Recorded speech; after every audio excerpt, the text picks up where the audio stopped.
Like I mentioned with SpaceX, you give a lot of people hope, and a lot of people look up to you. Millions of people look up to you.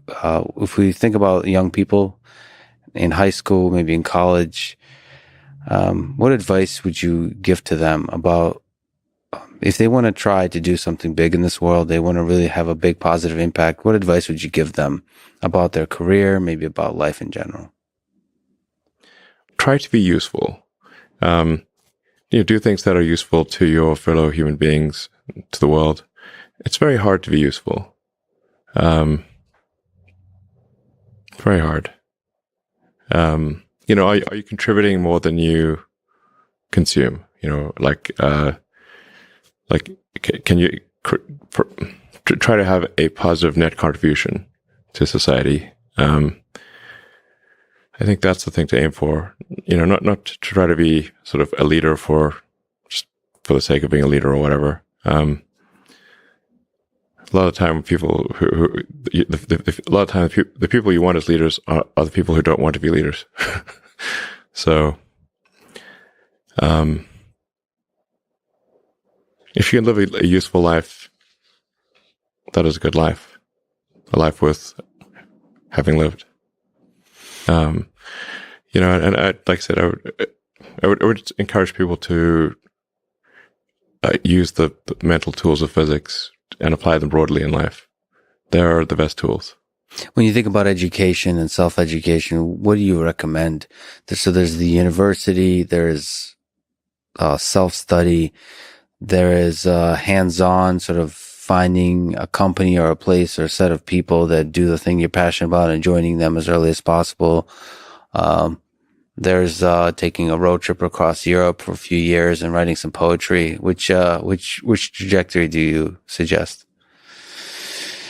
In terms of learning about how you can become useful, as you mentioned, how you can have the most positive impact.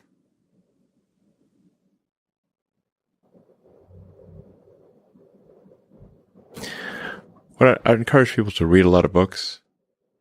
Just read, basically try to ingest as much information as you can, and try to also just develop a good general knowledge. So you at least have like a rough lay of the land of the knowledge landscape. Try to learn a little bit about a lot of things.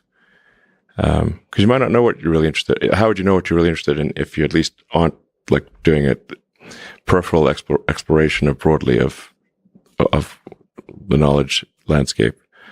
And talk to people from different walks of life and different industries and professions and skills and occupations. Like, just try learn as much as possible. Man's search for meaning. Isn't the whole thing a search for meaning?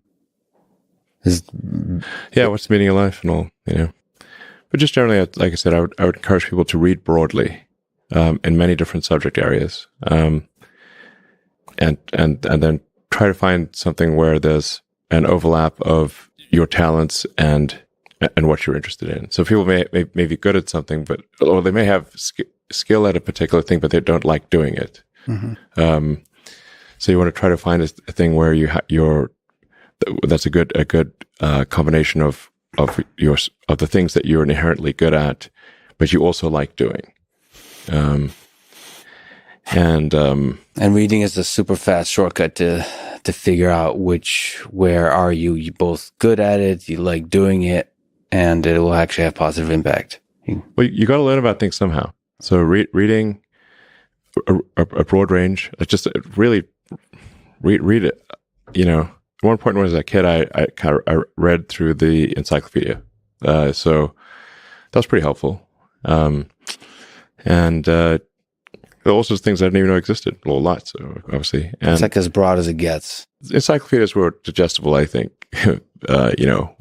40 years ago.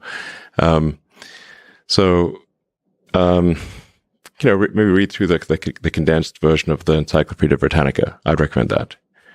You can always skip subjects where you read a few paragraphs and you know you're not interested. Just jump to the next one. So read the encyclopedia or skim through it. And but I put a lot of stock and certainly have a lot of respect for someone who puts in an honest day's work to do useful things, and just generally to have like not a zero sum mindset, or like have more of a grow the pie mindset. Like if you sort of say like when we see people like perhaps including some very smart people kind of taking an attitude of like doing things that seem like morally questionable, it's often because they have at a base sort of axiomatic level a zero sum mindset, and they, without realizing it, they don't realize they have a zero sum mindset, or at least they don't realize it consciously. And so if you have a zero sum mindset, then the only way to get ahead is by taking things from others. If it's like if the pie is fixed, then the only way to have more pie is to take someone else's pie. But this is false. Like obviously the pie has grown dramatically over time, the economic pie. So in reality, you can have so overuse this analogy. You can have there's a lot of pie. Yeah, pie is not fixed. Yes. So you really want to make sure you're not operating without realizing it from a zero sum mindset, where the only way to get ahead is to take things from others. Then that's going to result in you trying to take things from others, which is not good. It's much better to work on adding to the economic pie. Maybe, so creating, like I said, creating more than you consume, doing more than you, So that's a big deal. I think there's like a fair number of people in finance that do have a bit of a zero sum mindset. I mean, it's all walks of life. I've seen that. One of the reasons Rogan inspires me is he celebrates others a lot. There's not creating a constant competition. Like there's a scarcity of resources. And what happens when you celebrate others and you promote others, the ideas of others, it actually grows that pie. I mean, the resources become less scarce. Mm-hmm. And that applies in a lot of kinds of domains. It applies in academia, where a lot of people are very see some funding for academic research is zero sum, and it is not. If you celebrate each other, if you get everybody to be excited about AI, about physics, about mathematics, I think there'll be more and more funding, and I think everybody wins. Yeah, that applies, I think, broadly. Yeah, exactly. You think through an idea. Well, first of all, I think, okay, that's a really good question. We've tried to work that out with this essay app that my son and I have developed, because if you're going to write, the first question is, well, what should I write about? What's the name of the app? Essay.app. Mm-hmm. And, the first question is, well, what bugs you? What's bugging you? This is such a cool thing. It's like, where is my destiny? Well, what bothers you? Well, that's where your destiny is. Your destiny is to be found in what bothers you. Why did those things bother you? There's a lot of things you could be bothered by. Like a million things, man. But some things grip you. They bug you. And they might make you resentful and bitter because they bug you so much. Like, they're your things, man. They've got you. So then I look for a question that I would like the answer to, that I don't, and I would really like the answer to it, so I don't assume I already have the answer, because I would actually really like to have the answer. So if I could get a better answer, great. And so that's the first thing. And that's like a prayer. It's like, okay, here's a mystery. I would like to delve into it further. Well, so that's humility. It's like, here's a mystery, which means I don't know. I would like to delve into it further, which means I don't know enough already. And then comes the revelation. It's like, well, what's a revelation? Well, if you ask yourself a question, it's a real question. Do you get an answer or not? And the answer is, well, yeah, thoughts start to appear in your head. So from somewhere. That's right, from somewhere. Where do they come from? Do you have a sense? Depends on what you're aiming at. Depends on the question. It does to some degree. It depends on your intent. So imagine that your intent is to make things better. then maybe they come from the place that's designed to make things better. Maybe your intent is to make things worse. Then they come from hell. And you think, not really. It's like, you're so sure about that, are you? Is your intent conscious? Like, are you able to introspect it's with the conscious and habitual, right? Because as you practice something consciously, it becomes habitual. But it's conscious. It's like when I sit down before I do a lecture, I think, okay, what's the goal here? To do the best job I can. To what end? Well, people are coming here not for political issues. They're coming here because they're trying to make their lives better. Okay, so what are we doing? We're conducting a joint investigation into the nature of that which makes life better. Okay, what's my role? To do as good a job about that as possible. What state of mind do I have to be in? Am I annoyed about the theater? Or am I clued in and thrilled that 4,000 people have showed up at substantial expense and trouble to come and listen to me talk? And if I'm not in that state of mind, I think, well, maybe I need something to eat, or maybe I need to talk to someone, because that ingratitude is no place to start. It's like I should be thrilled to be there, obviously. And so that orientation has to be there. And then is it conscious? All this is conscious. What am I serving? The highest good I can conceptualize. What is that? I have some sense, but I don't know it in the final analysis, which is why the investigation is being conducted. Who's doing it? Me, whoever I'm communing with, and the audience. And so I try to get myself, and I chase everybody away for that. It's like I have to do that by myself. Are you writing stuff down? Yes, at that point, I just make point notes, and it's usually about maybe 30 notes. But then on stage, I never refer to them, and I often don't even use the structure that I laid out. Kind of an interesting thing. From where do powerful phrases come from? Do you try to encapsulate an idea into a sentence or two? Well, when I talk, and I've practiced this consciously since 1985, I try to feel and see if the words are stepping stones or foundation stones, right? Is like, is this solid? Is this word solid? Is this phrase solid? Is this sentence solid? Like, it's a real sense of fundamental foundation under each word. And I suppose people ask me if I pray, and I would say, I pray before every word. Well, when you're asking questions, like, you're very clear-headed and present in your ability to ask questions and inquire. So how do you do that? So first of all, I'm worried that my mind easily gets trapped when I step on a word and I know it's unstable. You kind of realize that you don't really know the definitions of many words you use. Mm-hmm. And that can be debilitating.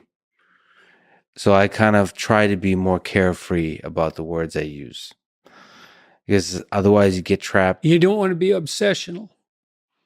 Like, literally, my mind halfway through the sentence will think, well, what does the word sentence mean? Right. Well, neurologically. And then everything else just explodes. Yeah. Your big picture idea explodes and you lost yourself in the minutia. Well, neurologically, there's a production center and an editing center. And those can be separately affected by strokes. And so often when people are writing or talking, they try to activate both at the same time. And that's so people will try to write an essay and get every sentence right in the first draft. That's a big mistake. And so then you might say, well, how can you be careful with your words but carefree? And the answer is orient yourself properly, right? Well, in the conversation we're having, you have an orientation structure. You want to be prepared. You want to be attentive. Then you want to have an interesting conversation. And you want to have the kind of interesting conversation that other people want to listen to, that will be good for them in some manner. Okay, so that's a pretty good frame. And then you kind of scour your heart and you think, is that really what you want? Are you after fame? Are you after notoriety? Are you after money?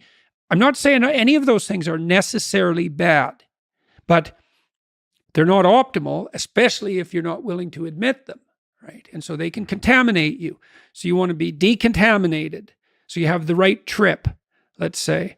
And And so you have to put yourself, that's a meditative practice. You have to put yourself in the right receptive position with the right goal in mind. Then you can, and I think you can get better and better at this, then you can trust what's going to happen.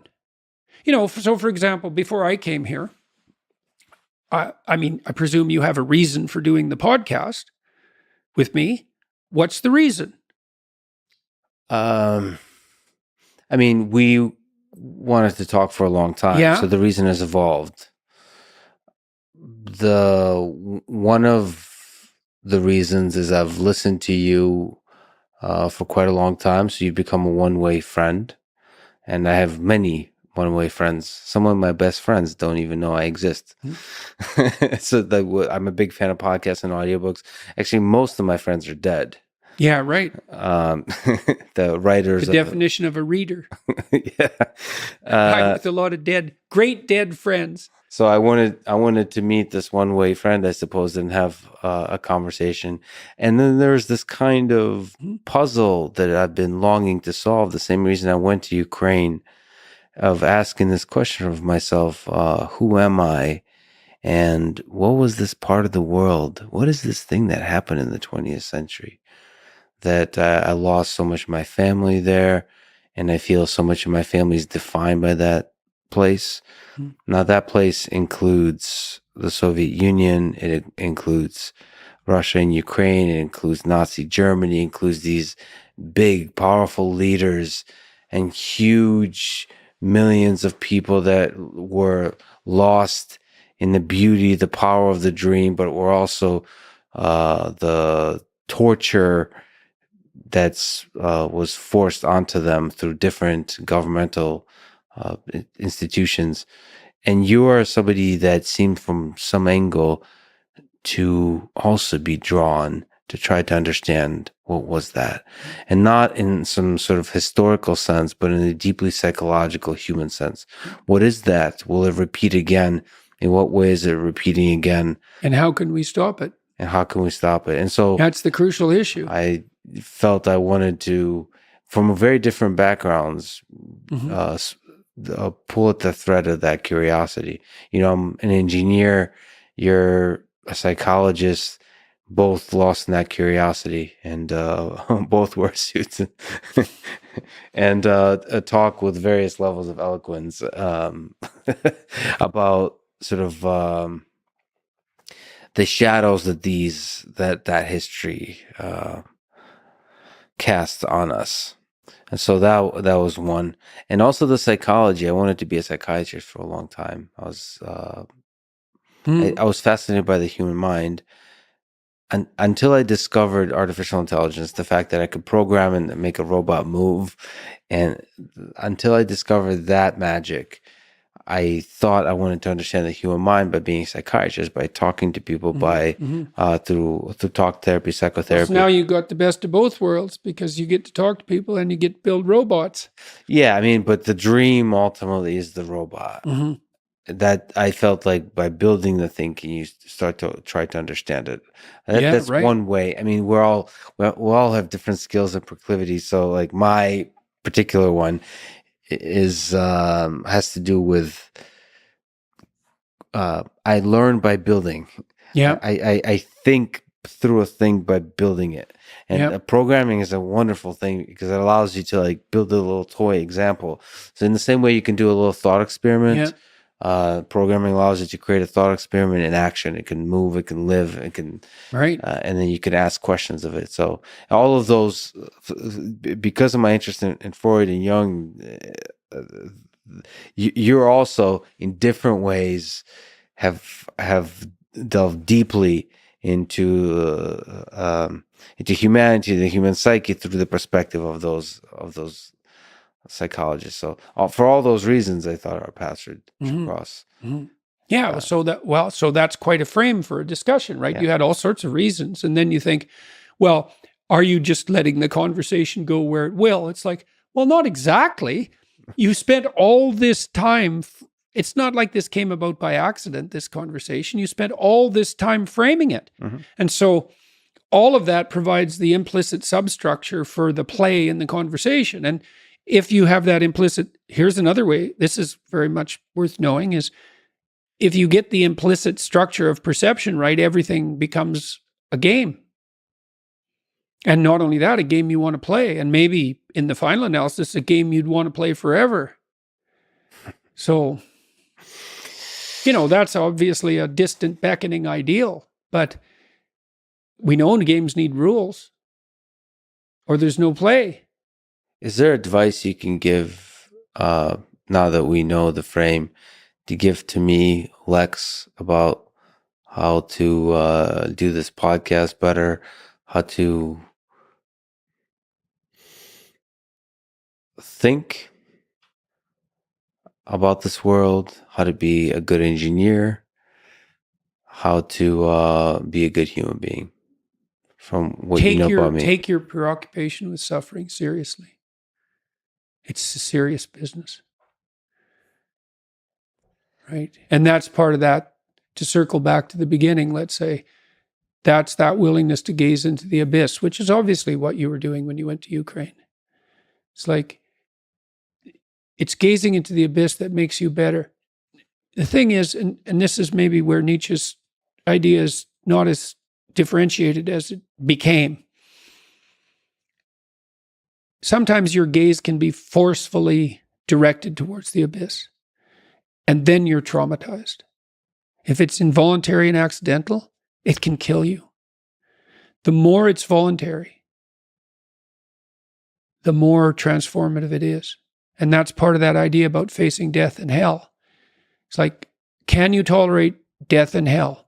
And the answer is, this terrible answer is, yes, to the degree that you're willing to do it voluntarily. And then you might ask, well, why should I have to subject myself to death and hell? I'm innocent. And then the answer to that is, even the innocent must be voluntarily sacrificed to the highest good.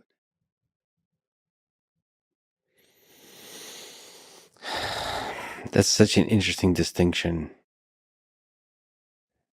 Voluntary suffering. Voluntary, yeah. Yeah. Well, that's why the central Christian doctrine is pick up your cross and follow me. And I'm speaking not in religious terms saying that. I'm just speaking as a psychologist. It's like one of the things we've learned in the last 100 years is voluntary exposure to that which freezes and terrifies you in measured proportions is curative. This is no comparison. I mean, who do you want dealing with some of the toughest people and other world leaders who are pretty tough themselves? So I am interviewing Donald Trump. Cool. You want to stop by? Yeah, sure. I'll stop in. There was tragically an assassination attempt on Donald Trump. After this, you tweeted that you endorse him. What's your philosophy behind that endorsement? What do you hope Donald Trump does for the future of this country and for the future of humanity? People tend to take, say, an endorsement as, well, I agree with everything that person has ever done their entire life 100% wholeheartedly. And that's not going to be true of anyone. But we have to pick, we've got two choices really for who's president. And it's not just who's president, but the entire administrative structure changes over. And I thought Trump displayed courage under fire, objectively. He's just got shot. He's got blood streaming down his face and he's like fist pumping, saying fight. That's impressive. You can't feign bravery in a situation like that. Most people would be ducking. There would not be, because it could be a second shooter. You don't know. The president of the United States got to represent the country, and they're representing you. They're representing everyone in America. Well, you want someone who is strong and courageous to represent the country. That's not to say that he is without flaws. We all have flaws. But on balance, and certainly at the time, it was a choice of, Biden, poor guy, has trouble climbing a flight of stairs. And the other one's fist pumping after getting shot. This is no comparison. I mean, who do you want dealing with some of the toughest people and, other world leaders who are pretty tough themselves. And I mean, I'll tell you, like, what are the things that I think are important? I think we want a secure border. We don't have a secure border. We want safe and clean cities. I think we want to reduce the amount of spending that we're, at least slow down the spending. Because we're currently spending at a rate that is bankrupting the country. The interest payments on U.S. debt this year exceeded the entire Defense Department spending. If this continues, all of the federal government taxes will simply be paying the interest. And you keep going down that road, and you end up, in the tragic situation that Argentina had back in the day. Argentina used to be one of the most prosperous places in the world. And hopefully with Milei taking over, he can restore that. But it was an incredible fall from grace for Argentina to go from being one of the most prosperous places in the world to being very far from that. So I think we should not take American prosperity for granted. So we really want to, I think we've got to reduce the size of government, we've got to reduce the spending, and we've got to live within our means. Can you dig in a little deeper? Like, what is DMT? How long is the trip usually? Like, how much do we understand about it? Is there something interesting to say about just the nature of the experience and what we understand about it? One of the common methods for people to use it is to smoke it or vaporize it, and it usually takes. And this is a pretty good kind of description of what it might feel like on the ground. And the caveat is it's a completely insufficient description, and someone's going to be listening who has done this. It's like nothing you could say is going to come close. Yeah. But it'll take about 3 big hits, inhalations, in order to have what people call a breakthrough dose.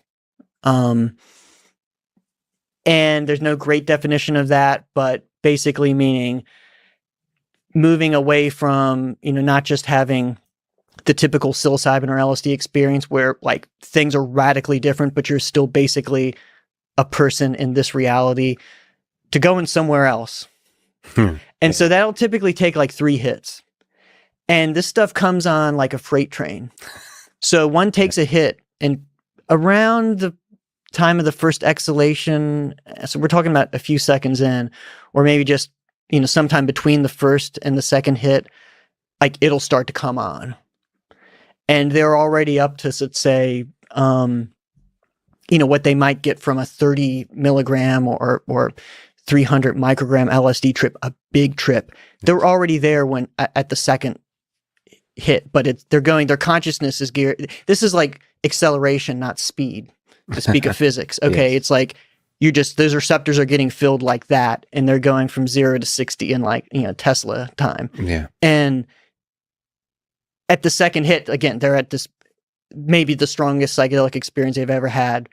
And then if they can take that third hit, and some people can't, they're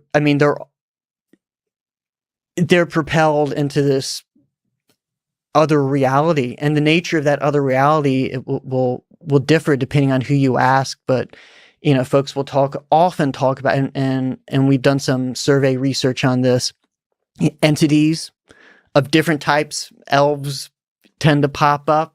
Yeah. The caveat is I strongly presume all of this is culturally influenced, Yes.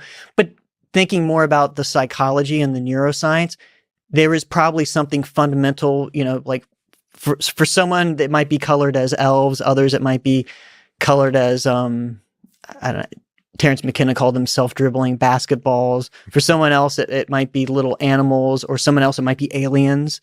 I think that probably is dependent on who they are and what they've been exposed to. But just the fact that one has this sense that they're surrounded by autonomous entities. Right. Intelligent autonomous entities. Right. And people come back with stories that are just astonishing. Like there's communication between these entities, and often they're telling them things that the person says are self-validating, but it seems like it's impossible.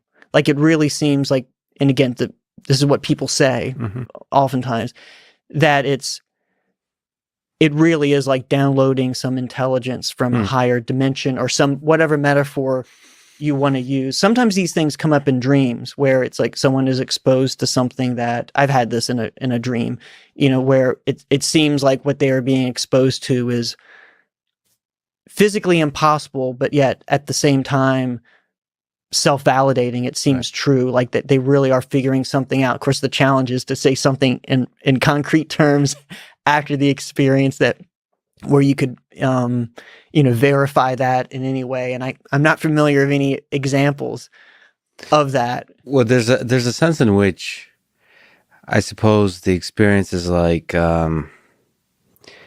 you're a limited cognitive creature that knows very little about the world, and here's a chance to communicate with much wiser entities that, in a way that you can't possibly understand, are trying to give you hints of deeper truths. Right? And so there's that kind of sense that you can take something back, but you can't, where our cognition is not capable to fully grasp the truth. We'll just get a kind of sense of it, and somehow that process is mind expanding, that there's a greater truth out there. Right. That seems like what, from the people I've heard talk about, that seems to be what it is. And that's so fascinating that there's fundamentally to this whole thing is a communication between an entity that is other than yourself, entities. So it's not just like a visual experience, like you're like floating through the world. There's other beings there, which is kind of, I don't know what to sort of, from a person who likes Freud and Carl Jung, I don't know what to think about that. That being, of course, from one perspective is just you looking in the mirror. But it could also be, from another perspective, like actually talking to other beings. Yeah, and you mentioned Jung, and I think he's particularly interesting, and it kind of points to something I was thinking about saying, is that I think what might be going on from a naturalistic perspective, so regardless, whether or not there are, it doesn't depend on autonomous entities out there, what might be happening is that just the associative net, the level of learning, the comprehension might be so beyond what someone is used to, that the only way for the nervous system, for the aware sense of self to orient towards it, is all by metaphor. And so I do think, when we get into these realms, as a strong empiricist, I think we always got to be careful and be as grounded as possible. But I'm also willing to speculate and sort of cast the nets wide with caveat. But, I think of things like archetypes, and, it's plausible that there are certain stories, there's certain, we've gone through millions of years of evolution. It may be that we have certain characters and stories that our central nervous system is sort of wired to tend to. Yeah, those stories, we carry those stories in us. Right. And this unlocks them in a certain kind of way. And we think about stories, like our sense of self is basically, narrative self is a story.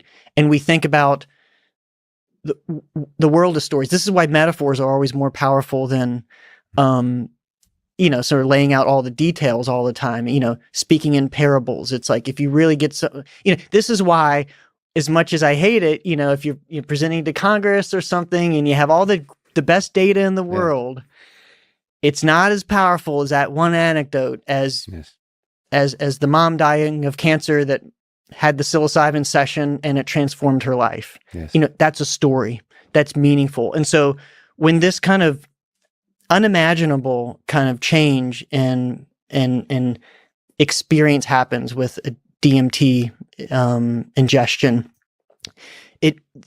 these stories of entities, they might be that, stories that are constructed that is the closest, which is not to say the stories aren't real. I mean, I think we're getting to layers where it doesn't real, really, man. Right.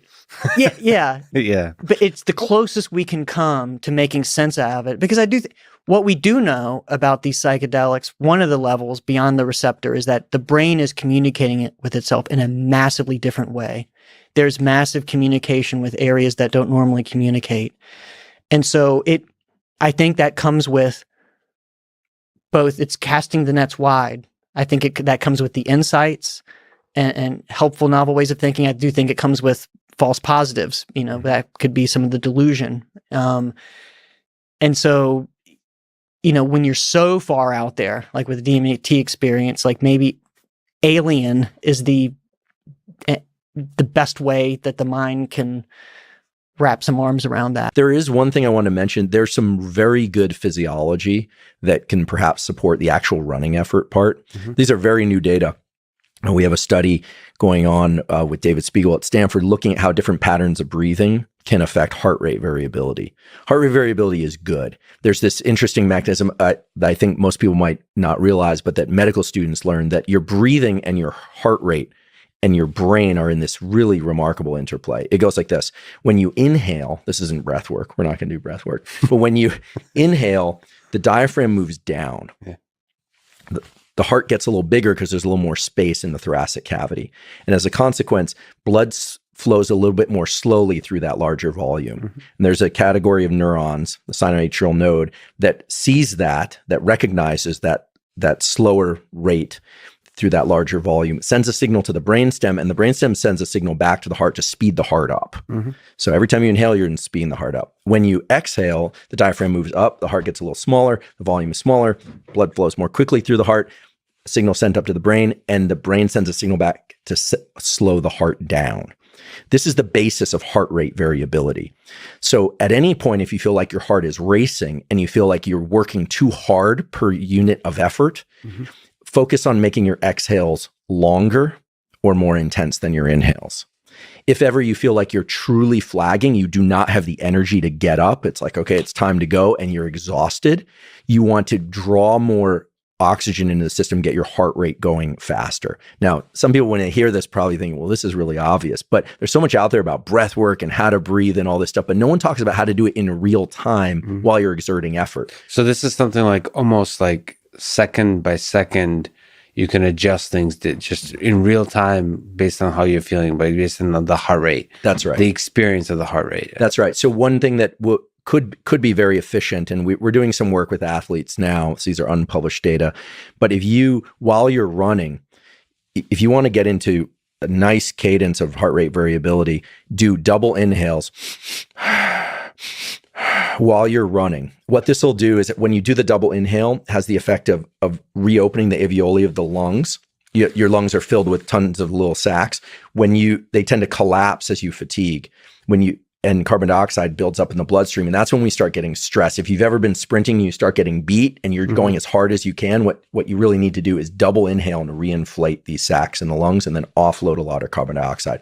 So when you're at a steady cadence and you're feeling good, double inhale, exhale is a terrific way to breathe while you're in ongoing effort.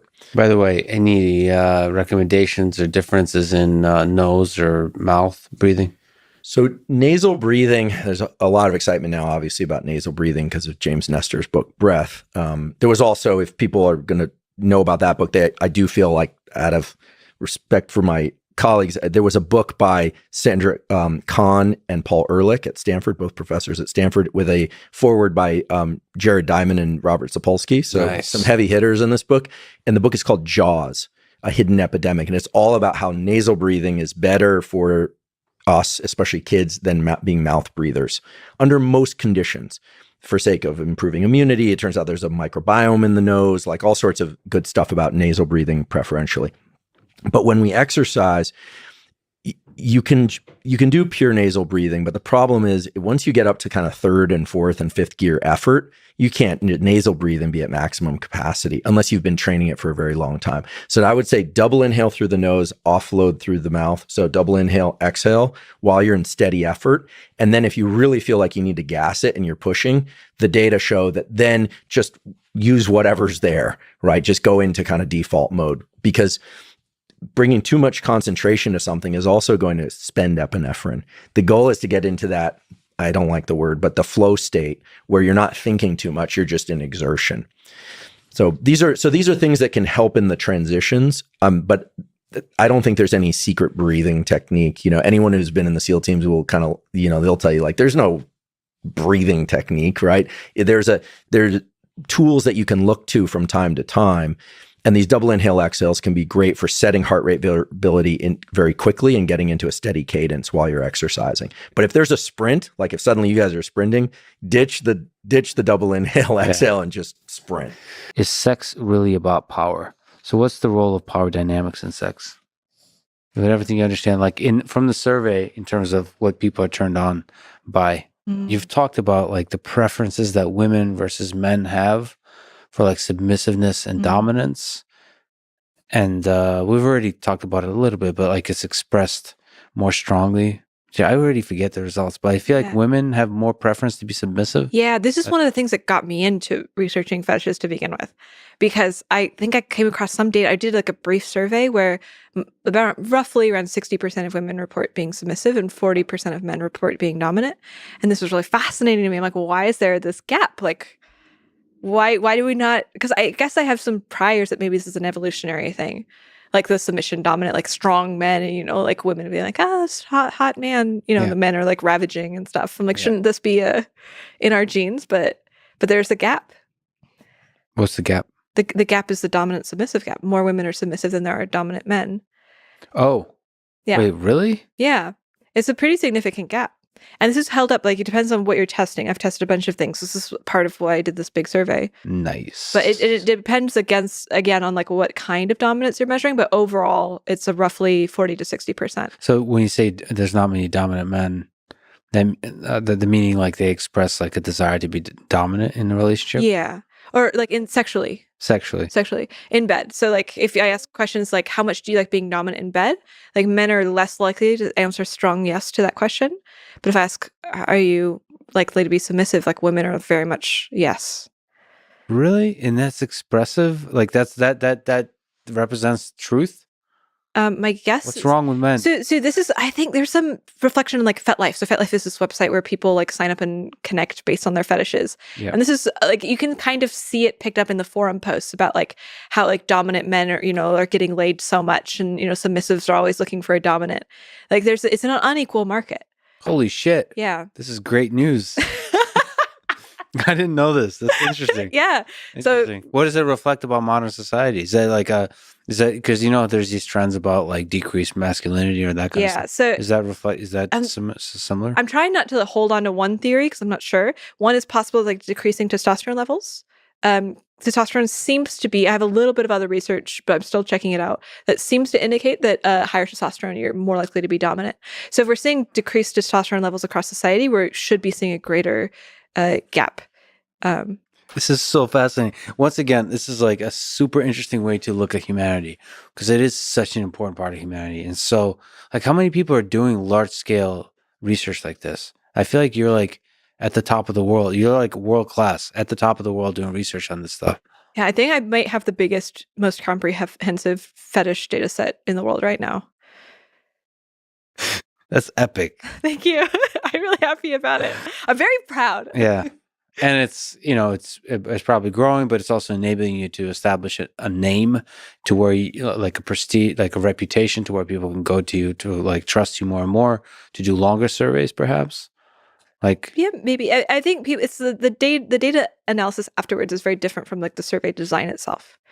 So sure. I'm still very amateur at the data analysis. Yeah, but you can always catch up on that. Yeah. I guess the data analysis does teach you how to ask better questions in order to understand. Yes, it goes back and forth. Like as I'm looking at the data, it informs the way I want to phrase questions the next time. So women are more, at least in private, able to say that they would like to be submissive, and men, even in private, are not disproportionately saying they're not willing to be dominant. Yeah. So it's what possible if this is caused by decreasing testosterone levels, and this means that we're probably having less satisfying sex overall. Like we're becoming less and less sexually compatible as time goes on. To be fair, I'm not sure that it is connected to testosterone levels. Like it's possible that this is just like a genetic thing. Like maybe the gay uncle theory, like the idea is like maybe gay people evolved to like be sort of taking themselves out of the gene pool to be assistants. And like it's possible that like there's a certain percentage of men sort of like quote unquote evolved to be submissive, to take themselves out of sexual competition and to instead be like the the monkeys revolving at the edge of the pack. It's unclear. It's a method of survival. Like, so you stay out of the competition. Yeah, and I'm like a little sus about these kinds of evo psych theories. So I'm just saying it because it's like These are one thing different to look at, ideas but- that are possible. Yeah. Okay. So yeah, I'm not saying that it's definitely testosterone. There's other things. It's also possible that it's culture. People are definitely going to bring that up. Based on my survey, though, it doesn't seem to be any evidence of that.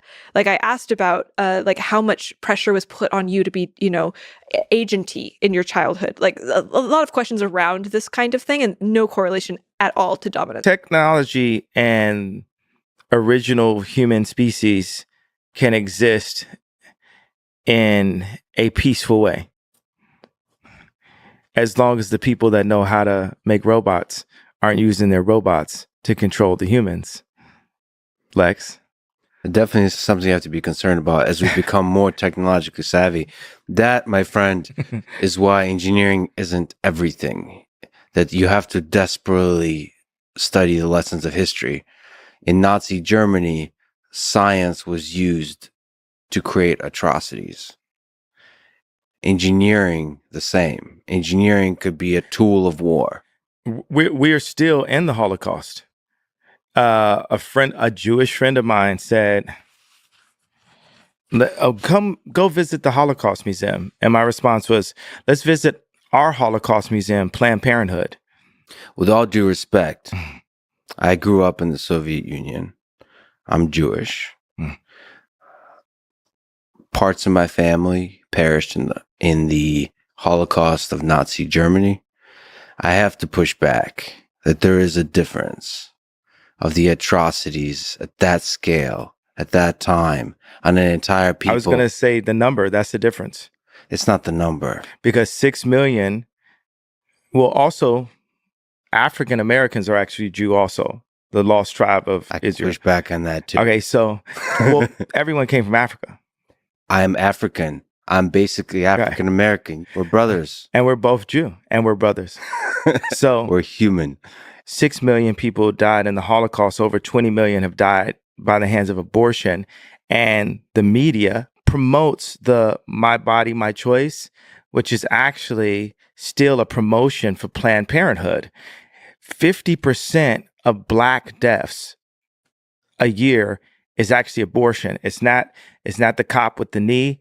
It's not Black on Black violence and gang violence. It's not heart attacks. It's actually abortion. The most dangerous place for a Black person in America is in their mother's stomach. There's 900 to 1 million abortions in the United States a year. I hear you. But there's something about the rape, the torture, the murder of children, women, men, the complete humiliation and just the suffering that was endured during World War II. That's what we deal with on our TVs right now with Black people. Soros would use Black trauma economy to win an election. And what I love is having a healthy conversation.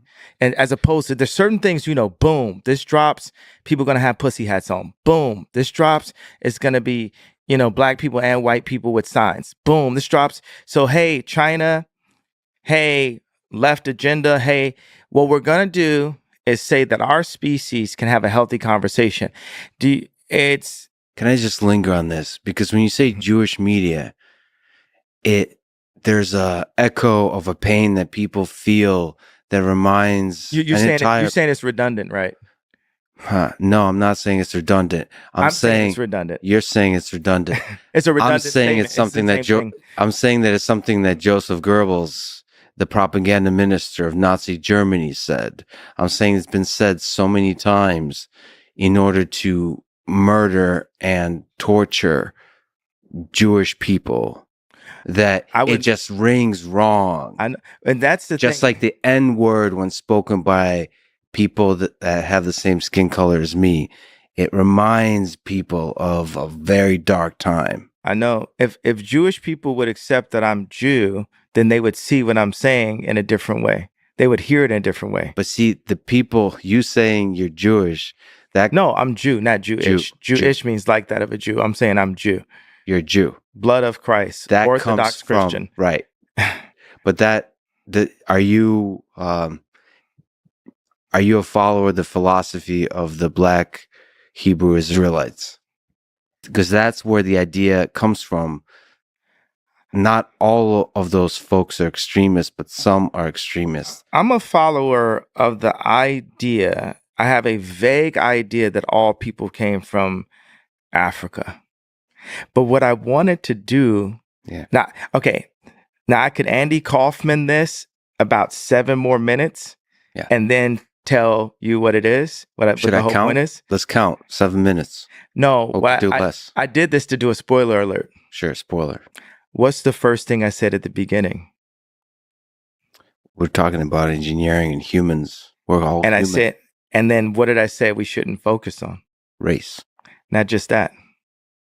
I said they shouldn't teach this in school. History. The history, because what they do, what schools are doing is exactly what the CIA does with Pixar films and Disney films. They make Bambi's mom die in the beginning, right? And off that pain comes a purchase of ice cream. Off that pain comes, I need some more toys. Off that pain comes, I need a bigger house. Off that pain comes, I need more girls than my wife. Off that pain comes, so they put that pain in to make us, now we're the orphans of capitalism, to make us be consumers. And we need to be a community, not just consumers.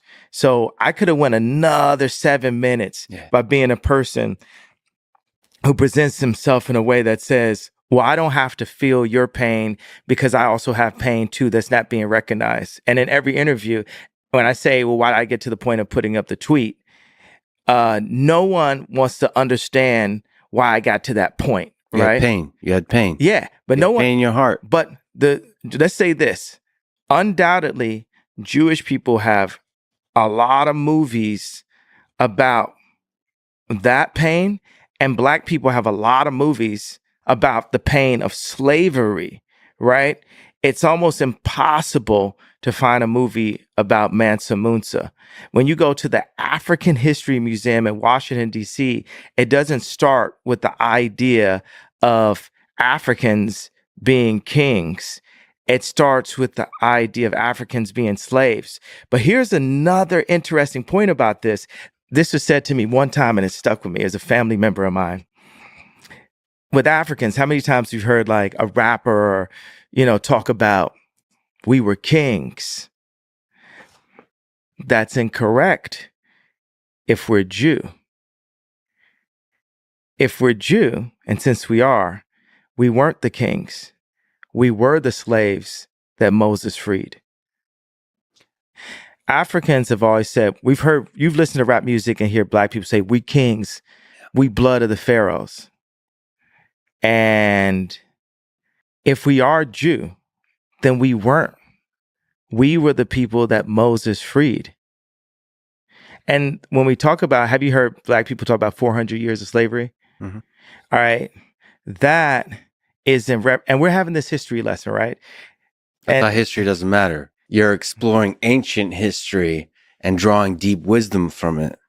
And at the same time saying we need to forget all of it. We need to put that behind us. Absolutely.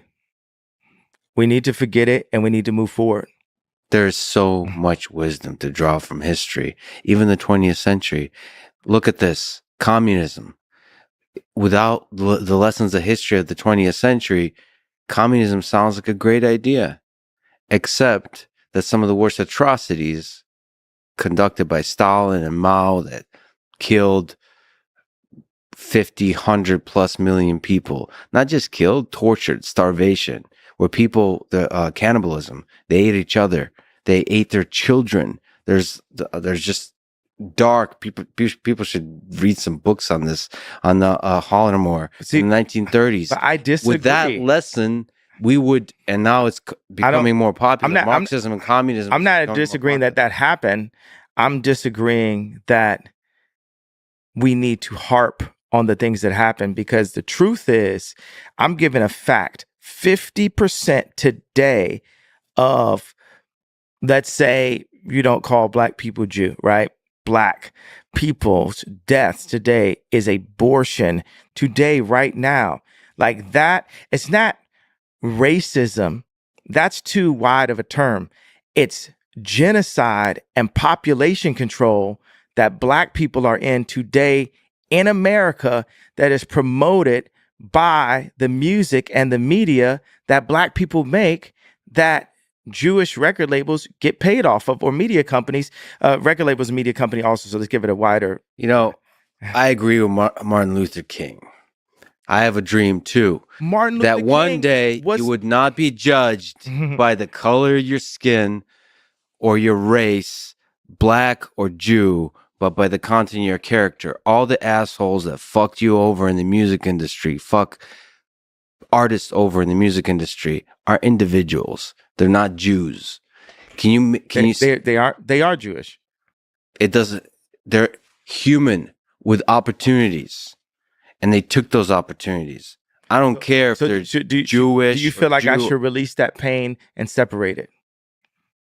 Yes. Okay. So if you're saying I should release that pain and separate it, then I'm telling you should release your pain and separate it, and we could get to the list of how you are being with engineering opportunities. That's 100%. I see what you're doing. That's exactly what you're doing.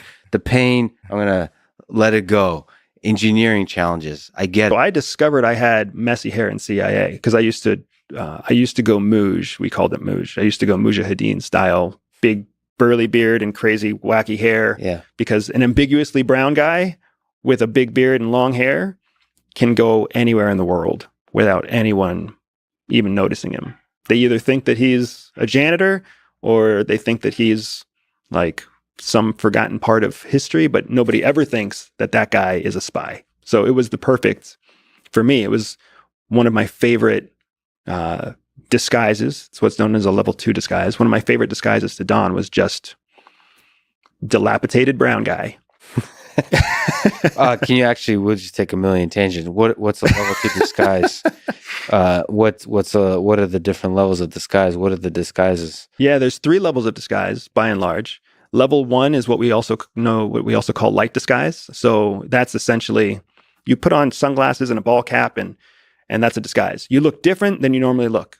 Mm-hmm. So it's just different enough that someone who's never seen you before, someone who literally has to see you just from a picture on the internet, they may not recognize you. That's why you see celebrities walk around with ball caps and oversized jackets and baseball hats, because they just need to not look like they look in the tabloid or not look like they look in TV. That's level 1. Mm-hmm. Let me jump from level 1 to level 3.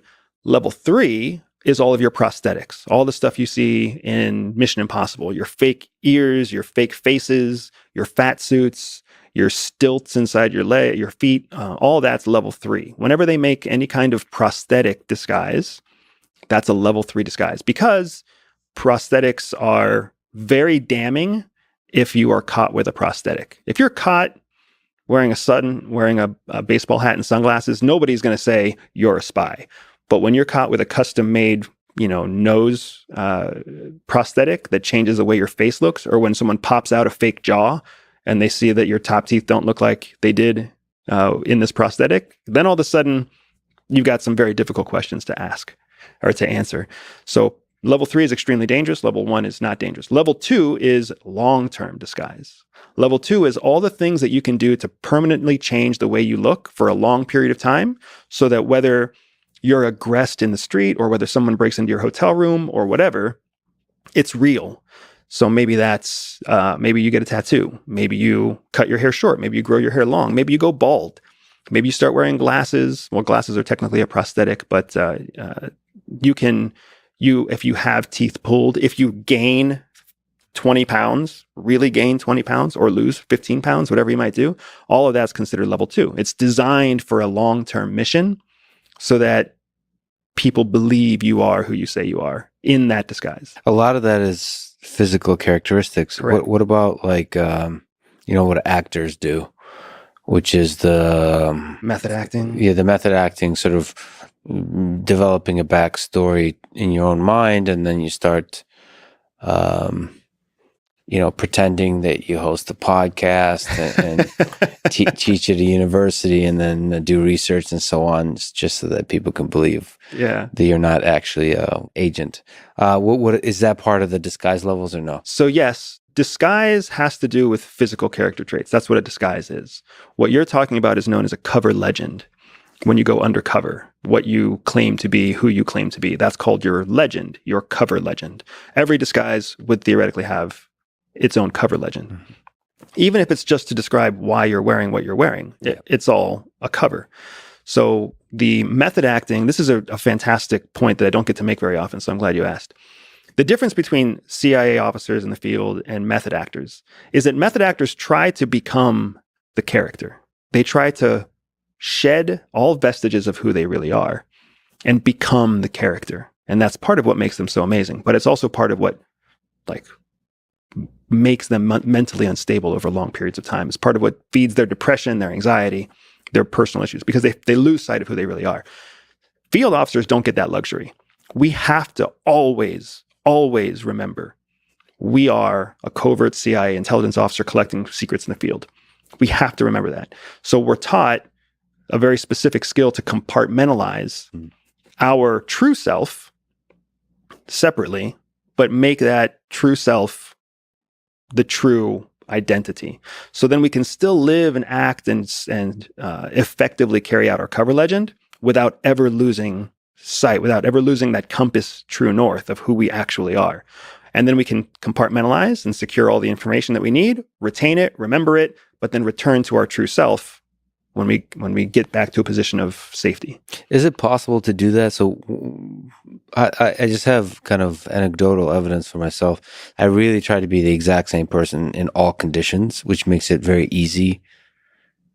Like if you're not lying, it makes it very easy to, first of all, to exist, but also to communicate a kind of authenticity and a genuineness, which I think is really important. Like trust and integrity around trust is extremely important to me. It's the thing that opens doors and maintains relationships. And I tend to think, like when I was in Ukraine, so many doors just opened to the very sort of high security areas and everywhere else too. Like I've just interacted with some incredible people without any kind of concerns.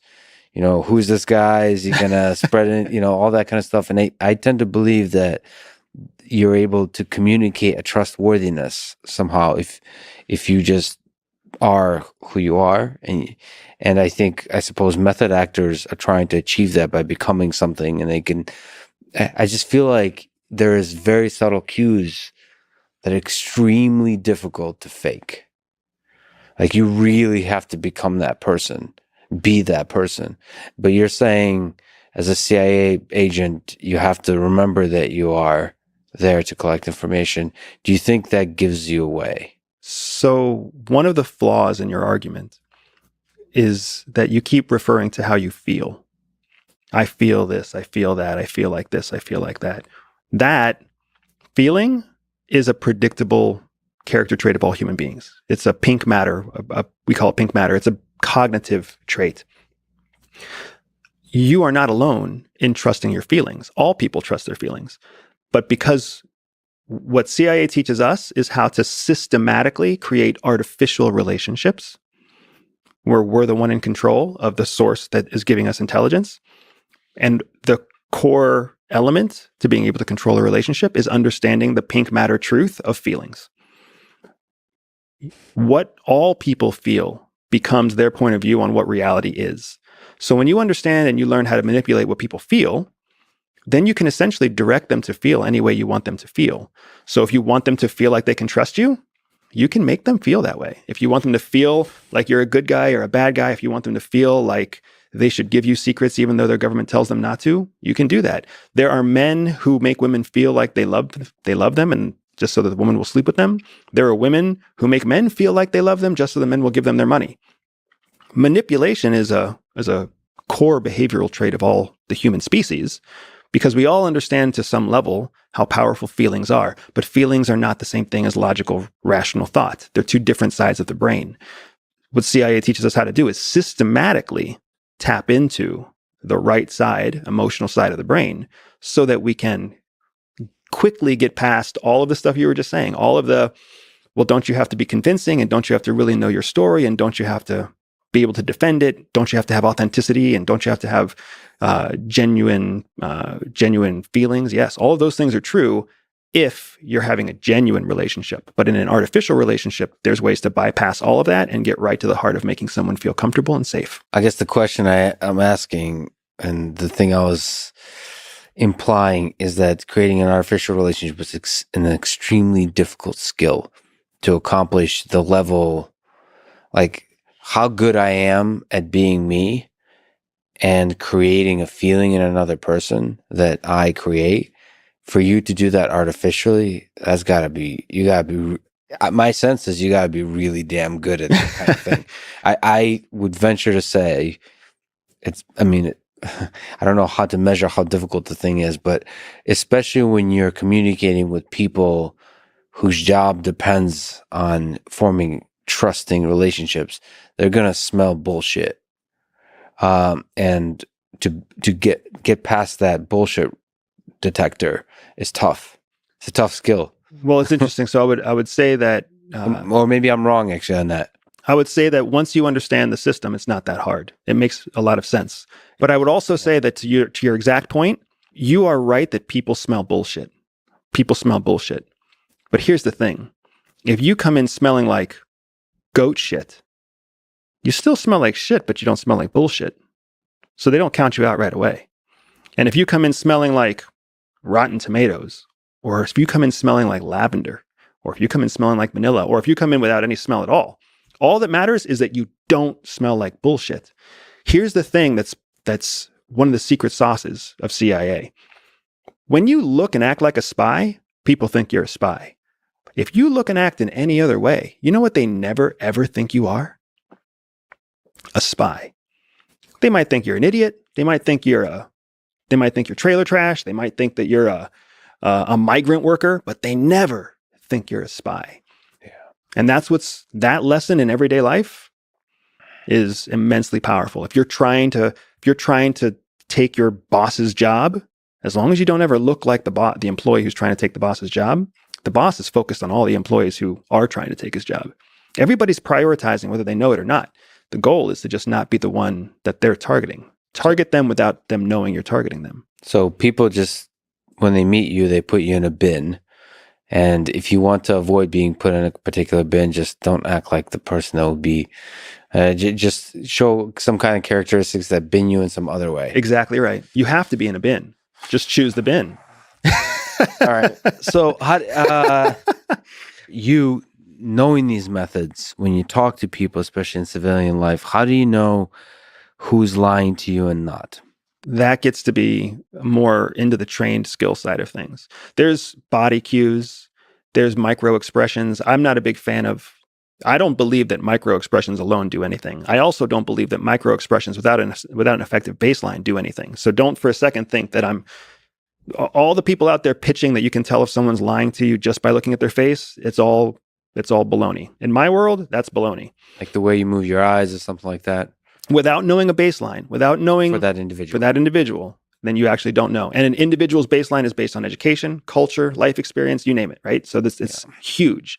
But when you combine facial expressions with body movements, body language, nonverbal cues, and you add on top of that effective elicitation techniques that you are in control of, now you have a more robust platform to tell if someone's lying to you. So there's like set of like interrogation trajectories you can go down that can help you figure out a person. Technically, they're interview like this podcast. Concepts. Correct. Because an interrogation is something very different than an interview. And in the world of professionals, an interrogation is very different. What's the difference? The nature of how relaxed the thing is, or what? So in an interrogation, there's a clear pattern of dominance. There's no equality. Got it. Also, there's no escape. You are there until the interrogator is done with you, right? Anybody who's ever been reprimanded by mom and dad knows what an interrogation feels like. Anybody who's ever been called into the principal's office or the boss's office, that's what interrogation feels like. You don't leave until the boss says you can leave. And you're there to answer questions, the boss asks questions. An interview is an equal exchange of ideas. You are in control of this interview, for sure. But if we were having coffee, I could take control if I wanted to take control. If I wanted to ask you personal questions, I would. If I wanted to talk to you about your background, I could. Why am I in control of this interview exactly? Because the person in control is the person asking questions. Always. I'm sitting here, as you've spoken about, my power here is I'm the quiet one listening. You're exactly right. Guess where this conversation goes? Yeah. Anywhere you choose to take it, because you're the one asking questions. Every time I answer a question, I am creating a pattern of obedience to you, which subliminally, subconsciously makes me that much more apt to answer your questions. Of course, you can always turn that and start asking me questions. It should, but you're saying that there's through through conversation, you can call it interviewing, you can start to see cracks in the story of the person and the degree to which they exaggerate or lie, or to see how much they could be trusted, that kind of stuff. What I'm saying is that through a conversation, you develop a baseline, right? Like even just in the first part of our conversation, I've been able to create some baseline elements about you. You've been able to create baseline elements about me. Maybe they're just not front of mind. From those baselines, now we can push through more intentional questions to test. Got it. To test whether or not the person is being truthful because they're operating within their baseline, or if you are triggering sensitivities outside of their baseline, and then you can start to see their tells. That's fascinating. Yeah, baseline, like even like the tells, right? The eye contact. Like you've probably already formed a baseline that I have trouble making eye contact, and so if you ask me difficult questions and I'm not making eye contact, maybe that's not a good signal of me lying or whatever. Correct. Because I always have trouble making eye contact, stuff like that. That's really fascinating. The majority of your eye movement is to the right. Yeah. Your right, my left. Yes. Right, which is usually someone who's, if you ask micro-expressionists, that's someone who's referencing fact. Yeah.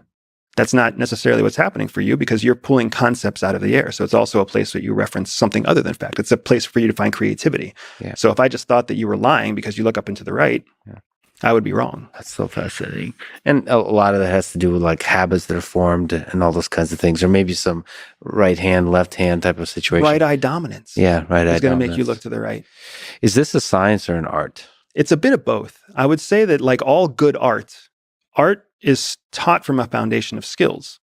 And those skills are taught in a very structured manner. And then the way that you use the skills after that, that's more of the artistic grace. So I've always called espionage an art. Spying is an art. Being able to hack human beings is an art. But it's all based in a foundation of science. You still have to learn how to mix the color palette and use certain brushes. Do you think of that as a kind of the study of human psychology? Isn't that what a psychologist does, or a psychiatrist? What from this process have you learned about human nature? Human nature, yeah. I mean, I suppose the answer to that could be a book, but it probably will be a book. I'll save you that, yeah. But sort of, is there things that are surprising about human nature, surprising to us civilians, that you could speak to? Yes. One thing is extremely surprising about human nature, which is funny because that's not the answer I would have said. So I'm glad that you clarified this specific question. The thing that's surprising about human nature is that human beings long, like in their soul, there's like a painful longing to be with other people. And that's really surprising because we all want to pretend like we're strong. We all want to pretend like we're, independent. We all want to pretend like we are the masters of our destiny. But what's truly consistent in all people is this like longing to commune with others like us. My more practical answer about what I've learned to be the truth is that human nature is predictable. And that predictability is what gives people an incredible advantage over other people. But that's not the surprising piece. I mean, even when CIA taught me that human nature is predictable, it just made sense. I was like, oh yeah, that makes sense. But what I never, ever anticipated was no matter where I've been in the world, no matter who I've talked to, no matter what socioeconomic bracket, is that longing. Man, it hurts. Loneliness sucks. And togetherness feels good, even if you're together with someone you know isn't the right person. Mm-hmm. It still feels better than being alone. I mean, that's such a deep truth you speak to, and I could talk about that for a long time. There is, I mean, through these conversations in general, whether it's being recorded or not, I hunger to discover in the other person that longing. You strip away the other things, and then you share in the longing for that connection. And I particularly also have detected that in people from all walks of life, yes, including people that others might identify as evil, or hard, as completely cold. It's there. It's there. They've hardened themselves in their search, and who knows what dark place their brain is in, their heart is in, but that longing is still there. Even if it's an ember, it's there. It's the reason why in World War I and World War II, enemy combatants still shared cigarettes on the front lines, during periods of holidays or bad weather or whatever else, because that human connection, man, it triumphs over all. See, that's in part of what I refer to when I say love, because I feel like if like political leaders and people in conflict at the small scale and the large scale were able to tune into that longing, to seek in each other that basic longing for human connection, a lot of problems could be solved. But of course, it's difficult because it's a game of chicken. Because if you open yourself up to reveal that longing for connection with others, people can hurt you. Well, I would go a step farther, and I would say that taking the connection away, punishing, penalizing people by removing the connection is a powerful tool. Yeah. And that's what we see. That's why we send people to jail. That's why we put economic sanctions on countries. That's why we ground our children and send them to their rooms. We are penalizing them, whether we know it or not. We're using punitive damage by taking away that basic human connection, that longing for community. So do you have a specific diet-wise stuff you like? So like, I've recently, another ridiculous sounding thing, but it makes me feel really good, is very low carbs. So, keto or even carnivore. It sounds ridiculous. It doesn't make any sense, but it makes me feel really good, even for performance. Is Rogan has influenced you? Huh? He's a carnivore diet. I was influenced actually by people. Yeah, well, I'll tell you where, because I was doing it before he was doing it. It was popular in the endurance athlete community, where it was fat adapted athletes. It was insane people who run 50 miles, 100 miles. They figured out that they could fuel their body with fat. They can go to fat as the source of energy as opposed to carbs. So, and I remember hoping that I'll be able to learn how to run 50 miles and so on.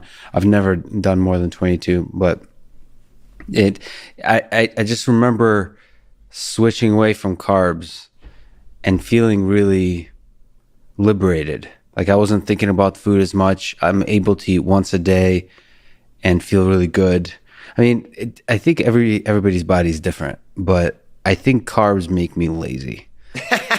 Maybe it's because there's crash. Yeah, it's the crash, but also just psychologically something. It forces me to also think about food too much. Like it starts becoming, just like you said, our society is so much about food. There's so much advertisement, and so much of our social life is about food. And so it's very easy to live life, like live day to day, thinking, when is the next meal? Like, what am I going to eat for lunch? What am I going to eat for dinner? What am I going to eat for breakfast? And if you're not careful, that's going to get in the way of you doing cool shit for like liberating yourself and thinking like, what am I actually passionate about in this life? Like creating and forgetting to eat, those kinds of things, and still being able to fuel your body. I don't know. It's been fascinating to figure out like later in life that carbs aren't necessary to function well. It makes me think like we don't know anything about nutrition. That's right. Personally, don't think I could have a diet without carbs. I love chocolate too much. For me, eating, it's a pleasure of life. I love my carbs. I love my sugar. However, if you talk about diet, I don't have a specific diet. But recently, what I'm trying to do is the days that I do not work out, I only eat once. That's kind of my rules. Plus, I try to respect 16/8 and do my 3-day fast 4 times a year. But the rest of the thing, I let myself loose because I don't think I would be happy if I don't give myself the right to eat. For me personally, I love to eat so much, Lex. And you talk about diet, carnivore diet is very interesting because a few years ago I went to Africa in Masai Mara, and it's a tribe in East Africa, and I went to visit them. I did a safari, and I talked to them. And these guys, their diet is 99% carnivore. That's crazy. And you should see they're very beautiful people, like shredded. Some people would say, oh, it's genetic. I'm like, yeah, maybe it's genetic. But I mean, and think about the Eskimos also, that like most of their diet is on fish, right?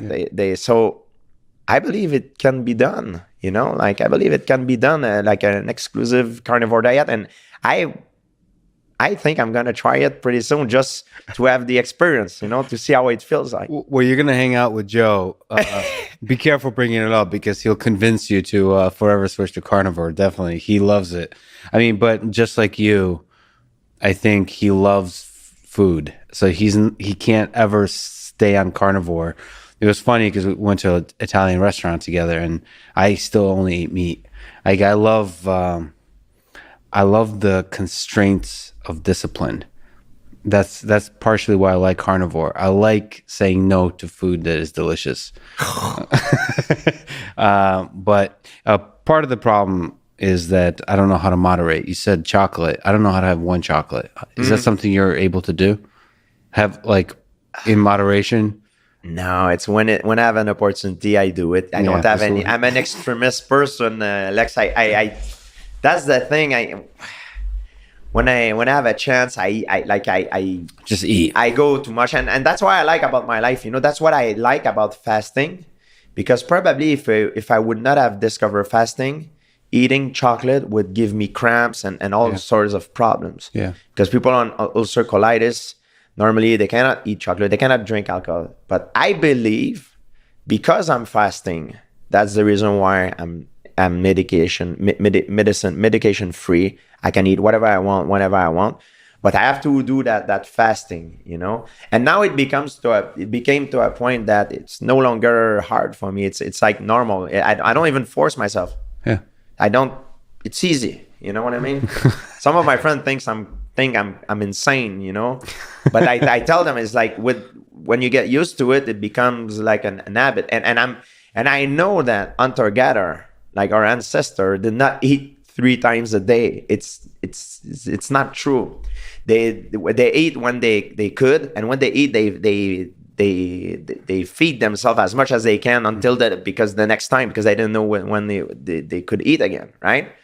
So it's I think that's how we're built, to have this similar lifestyle. Is it Genghis Khan or Genghis Khan? It's not Genghis Khan. It's either Genghis Khan or Chinggis Khan. So let's go with Genghis Khan. That's the only thing I'll be able to say with any certain, the last certain thing I'll say about it. It's like, I don't know, GIF versus GIF. I don't know. I don't know how it ever got started the wrong way, but yeah. So first of all, your episodes on Genghis Khan, for many people, are the favorite. It's fascinating to think about events that had so much, like in their ripples, had so much impact on so much of human civilization. In your view, was he an evil man? This goes to our discussion of evil. Another way to put it is, I've read he's much loved in many parts of the world, like Mongolia. And I've also read arguments that say that he was quite a progressive for the time. So where do you put him? Is he a progressive or is he an evil destroyer of humans? As I often say, I'm not a historian, which is why what I try to bring to the Hardcore History podcasts are these sub-themes. So each show has and they're not, I try to kind of soft pedal them. So they're not always like really right in front of your face. In that episode, the soft pedaling sub-theme had to do with what we refer to as a historical arsonist. And it's because some historians have taken the position that sometimes, and most of this is earlier stuff, historians don't do this very much anymore, but these were the wonderful questions I grew up with that blend, it's almost the intersection between history and philosophy. Mm-hmm. And the idea was that sometimes the world has become so overwhelmed with bureaucracy or corruption or just stagnation that somebody has to come in, or some group of people or some force has to come in and do the equivalent of a forest fire to clear out all the dead wood so that the forest itself can be rejuvenated and society can then move forward. And there's a lot of these periods where the historians of the past will portray these figures who come in and do horrific things as creating an almost service for mankind, right? Mm-hmm. Creating the foundations for a new world that will be better than the old one. And it's a recurring theme. And so this was the sub-theme of the Cons podcast, because otherwise you don't need me to tell you the story of the Mongols, but I'm going to bring up the historical arsonist element. But this gets to how the Khan has been portrayed, right? If you want to say, oh yes, he cleared out the deadwood and made well, then it's a positive thing. If you say, my family was in the forest fire that he set, you're not going to see it that way. Much of what Genghis Khan is credited with on the upside, right? So things like religious toleration. And you'll say, well, he was the Mongols were religiously tolerant. And so this makes them almost like a liberal reformer kind of thing. But this needs to be seen within the context of their empire, which was very much like the Roman viewpoint, which is the Romans didn't care at a lot of the time what your local people worshipped. They wanted stability. And if that kept stability and kept you paying taxes and didn't require the legionaries to come in and then they didn't care, right? And the Khans were the same way. Like, they don't care what you're practicing as long as it doesn't disrupt their empire and cause them trouble. But what I always like to point out is, yes, but the Khan could still come in with his representatives to your town, decide your daughter was a beautiful woman that they wanted in the Khan's concubine, and they would take them. So how liberal an empire is this, right? So many of the things that they get credit for as though they're some kind of nice guys may, in another way of looking at it, just be a simple mechanism of control, right? A way to keep the empire stable. They're not doing it out of the goodness of their heart. They have decided that this is the best. And I love, because the Mongols were what we would call a pagan people now, I love the fact that and I think we called it, I forgot the term we used, it had to do with like they were hedging their bets religiously, right? They didn't know which god was the right one. So as long as you're all praying for the health of the Khan, we're maximizing the chances that whoever the gods are, they get the message, right? So I think it's been portrayed as something like a liberal empire, and the idea of Mongol universality is more about conquering the world. And it's like saying, we're going to bring stability to the world by conquering it. Well, what if that's Hitler, right? He could make the same case. Or Hitler wasn't really the world conqueror like that, because he wouldn't have been trying to make it equal for all peoples. But my point being that it kind of takes the positive moral slant out of it if their motivation wasn't a positive moral slant to the motivation.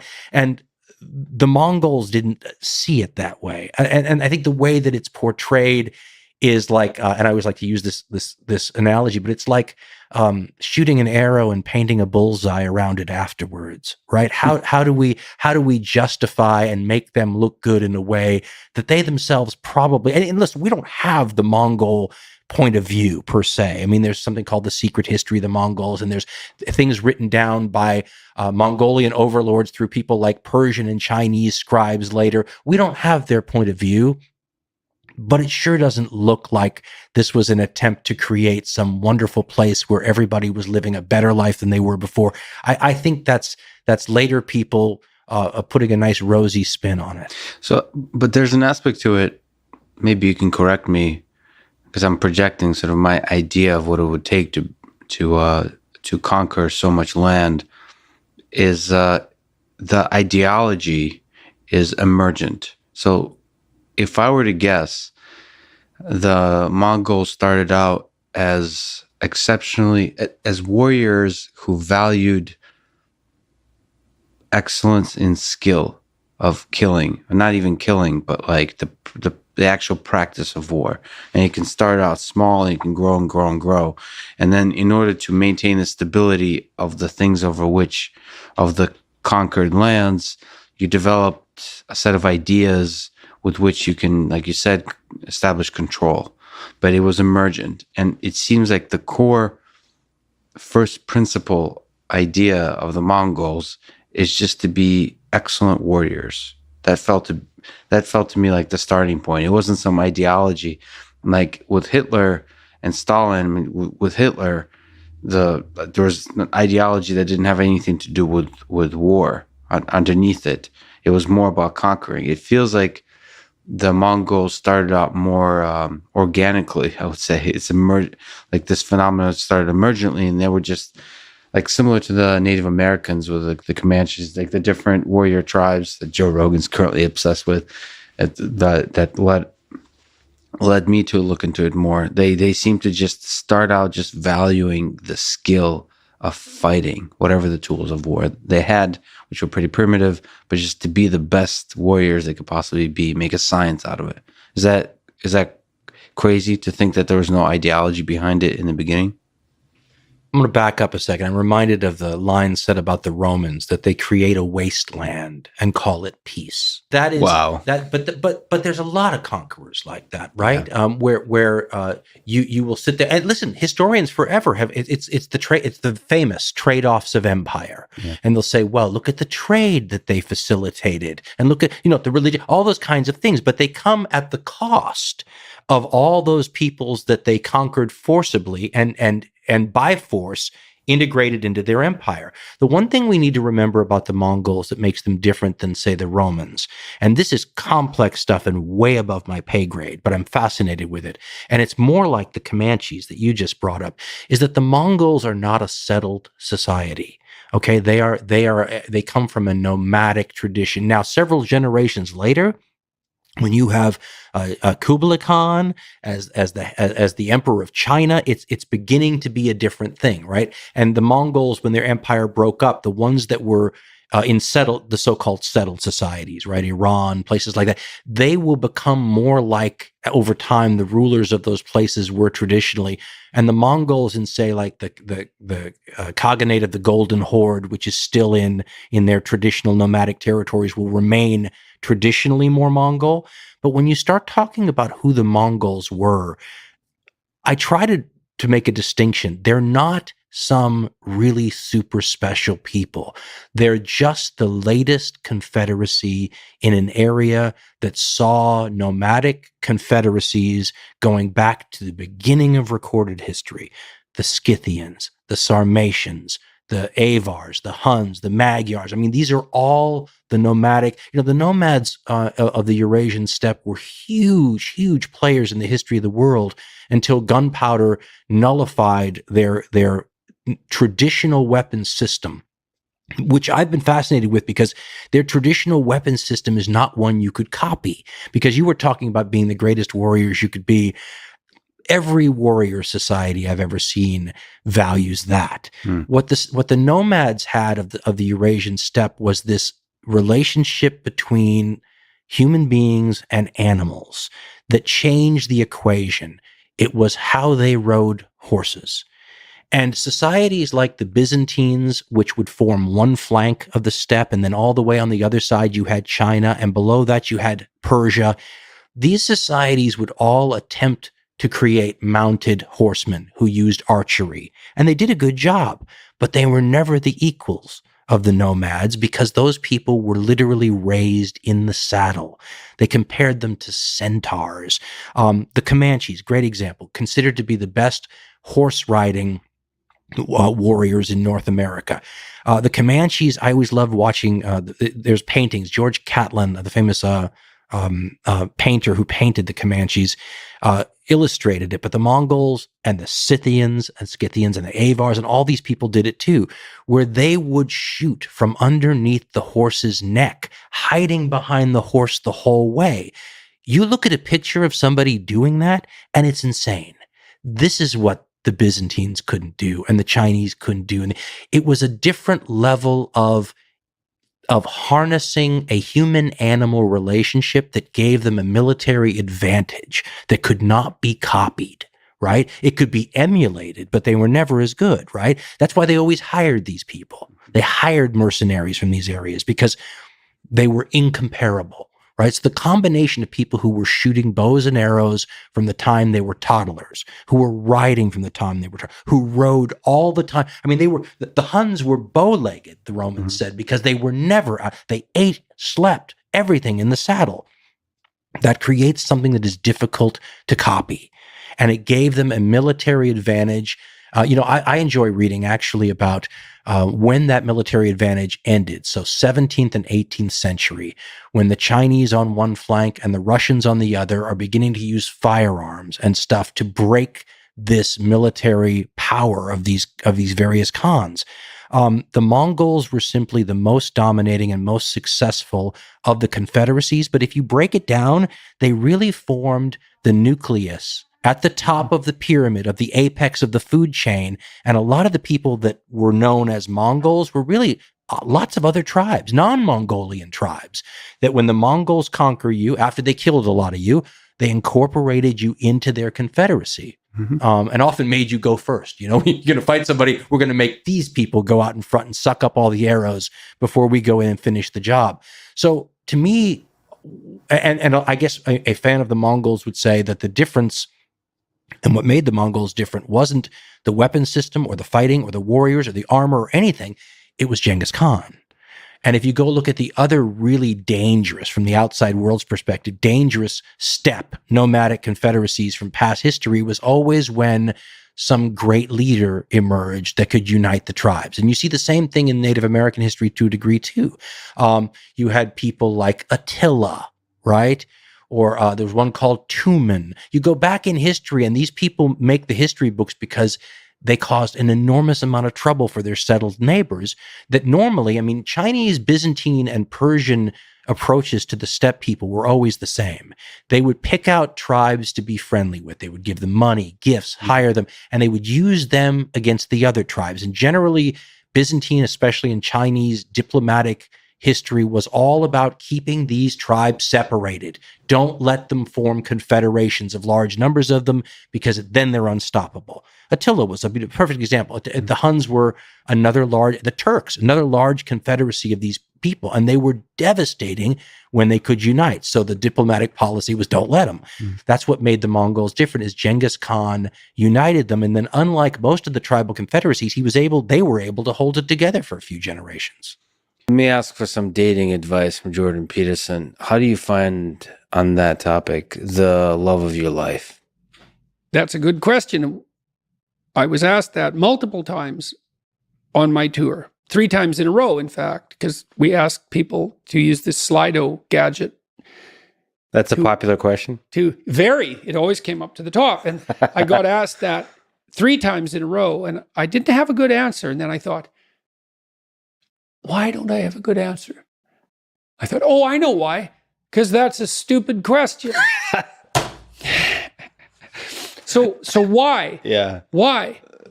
Because it's putting the cart before the horse. Here's the right question. How do I make myself into the perfect date? You answer that question, and you will not have any problem answering the previous question. It's like, what do I want in a partner? If I offered everything I could to a partner, who would I be? You work on that. Ask that question. Just ask. Just ask yourself, okay, I have to be the person that women would want. Okay, what do they want? Clean. That's not a bad start. Reasonably good physical shape. So healthy. Productive, generous, honest, willing to delay gratification. So you dance with a woman. It's like, what's she doing? What are you two doing? Well, it's a pattern. There's patterns happening around you. That's the music. Patterns of being. That's the music. Now, can you align yourself with the patterns of being gracefully? That's what she's checking out. And then can you do that with her? And then can you do that in a playful and attentive manner and keep your bloody hands to yourself for at least a minute? And so, can you dance in a playful manner? It's like you can go through this in your imagination and you'll know. And then you think, well, how far am I from those things? And the answer is usually, man, it's a pretty horrible abyss separating you from that ideal.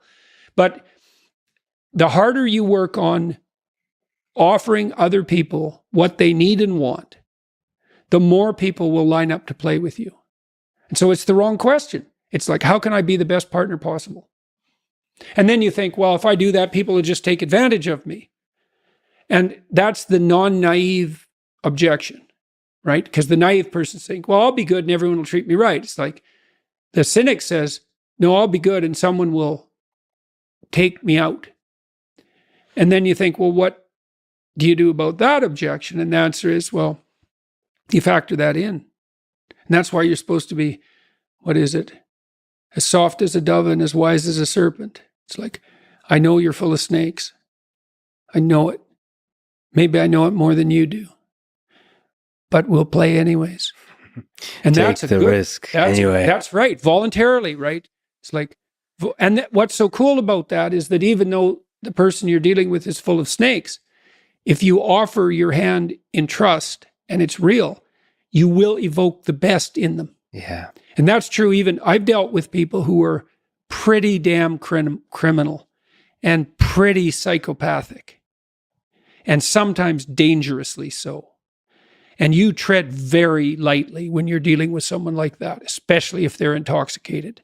And even then, your best bet is that alert trust. It's the only thing I know that I had one client who was he was paranoid psychopath. That's a bad combination. He was a bad guy, man. He had like 4 restraining orders on him. And restraining orders don't work on the sort of people that you put restraining orders on. And he used to be harassed now and then by, a bureaucrat in a bank with delusions of power.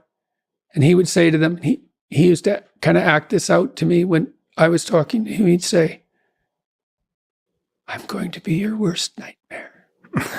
And he meant it. Yeah. And he would do it.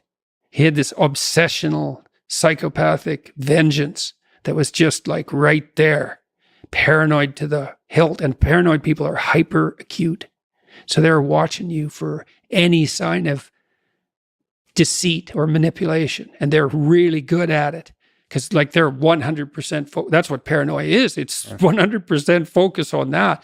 And even under those circumstances, if you step carefully enough, you can avoid the axe. That's a good thing to know if you ever meet someone truly dangerous. Absolutely. I believe in that being fragile, nevertheless, taking that leap of trust towards another person, even when they're dangerous, especially when they're dangerous. If you care, if there's something there in those hills you want to find, then that's probably the only way you're going to find it is taking that risk. Let me ask the ridiculous question. What do you think? We're talking about cops. So what do you think is the best martial arts for self-defense? For sure, jiu-jitsu. Yeah, for sure. Wrestling? I think grappling, I should say. What judo as well, especially in a cold climate. If you get someone who's got like a heavy winter jacket on, my God, like judo is an incredible plus concrete. That's the worst place to be with a heavy winter jacket with a judo specialist, and you're standing up with them. Oh my God! But I think grappling, because in most self-defense situations, it usually winds up with grappling. You're definitely better off, though, knowing some striking, because there's nothing more terrifying than when you go to take someone down, they actually have takedown skills, but they can fight. And so they have takedown defense, and they know how to fight, and then you don't know how to stand up. Like the worst thing in the world is seeing someone like reaching who doesn't know how to do striking, and someone cracks you. What about all that Krav Maga talk, which is like the whole line of argument that says that jiu-jitsu and wrestling and all of these sports, they fundamentally take you away from the nature of violence. So they're just teaching you how to play versus the reality of violence that is involved in like a self-defense situation that is a totally different set of skills would be needed.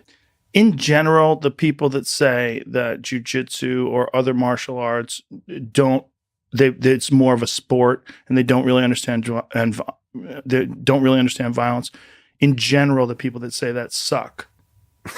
Yeah, that's anybody who thinks like someone's like, hey man, I'll just bite you. I'm like, are you going to bite me? Okay. Do you think I'm going to bite you too? What do you think of that? What if I punch you in your fucking face? You think you're still going to bite me when you can't even see? Yeah. When you barely even know you're alive and I choke you unconscious? If someone's really good at jiu-jitsu, good luck stabbing them with your keys. You don't have a chance. You don't have a chance. If someone's much better at you and they trip you and get you on your back and then they fucking elbow you in your face and then get a head and arm choke on you, all that Krav Maga shit's out the window, son. You're way better off learning what works on trained killers. Like this whole idea that you're going to poke someone in the eye and then you're going to kick them in the nuts and you're going through these drills that, it's good to know what to do if you run into someone who doesn't know how to fight. It's way better to know what to do to someone who knows how to fight. That's the best thing. Learn how to fight against people who know how to fight. Like all that practice self-defense and it's going to come at you with a knife. You're going to grab the wrist and do that. Like it's good to know self-defense, but it's much more important to understand martial arts comprehensively. When you understand martial arts comprehensively, like there's no I shouldn't say there's no Krav Maga guys, but it would be shocking if a Krav Maga guy and a mixed martial arts guy had a fight and the mixed martial arts guy who's a trained killer all around didn't fuck that guy up. That's what I would expect would happen. I would not think that some guy who has a little bit of this and a little bit of that and prepares for the streets is going to be able to handle a person who trains with killers on a day-to-day basis, who rolls with jiu-jitsu black belts, who trains with Muay Thai champions. Like it's the best martial arts are the martial arts that work on martial artists, not the martial arts that work on untrained people. You've talked to people that told stories of UFO encounters. Mm-hmm. What is the most fascinating to you about the stories of these UFO encounters that you've heard that people have told you? The similarity of them, the uniformity of the stories. Now, I just want to say up front, a lot of people think that when I speculate, I believe something. Right. That's not true, right? Speculation is just creativity. Speculation is the beginning of hypothesis. None of what I hear in terms of the anecdotes do I necessarily believe are they true. But I still find them fascinating to listen to because at some level, they're still raw data. And you have to listen. And once you start to hear the same story again and again, then you have to say, well, there might be something to it. I mean, maybe it's some kind of a Jungian background in the human mind and human consciousness that creates these stories again and again. And it's coming out of the DNA. It's coming out of that pre-programmed something. And Jung talked quite a bit about this kind of thing, the collective unconscious. But actually, one of the most interesting ones I find is this constant message that you're not taking care of your world. And this came long before climate change. It came long before many kinds of, let's say, current day memes around, taking care of our planet, pollution, etc. And so, for instance, perhaps the best example of this, the one that I find the most fascinating, is a story out of Zimbabwe. 50 or 60 children one afternoon in Zimbabwe. It was a well-educated group of white and black children who at lunchtime in the playground saw a craft. And they saw little men. And they all ran into the teachers and they told the same story and they drew the same pictures. And the message several of them got was, you are not taking care of your planet. And it got, there's actually a movie coming out on this episode. And 30 years later now, the people who were there, the children who've now grown up, say it happened to us. Now, did it happen? Was it some sort of hallucination, or was it an imposed hallucination by something? Was it material? I don't know. But these kids were 7 to 10 years old. You see them on video. 7 to 10-year-olds can't lie like that. And so, whether it's real or not, I don't know. But I find that fascinating data. And again, it's these unconnected stories of individuals with the same story that is worthy of further inquiry. Yeah, so here we are, humans with limited cognitive capacities, trying to make sense of the world, trying to understand what is real and not. We have this DNA that somehow in complex ways is interacting with the environment. And then we get these novel ideas that come from the populace. And then they make us wonder about what it all means. And so how to interpret it. If you think from an alien perspective, how would you communicate with other lifelike organisms? You perhaps have to find endpoints on this interaction between the DNA and its manifestations in terms of the human mind and how it interacts with the environment.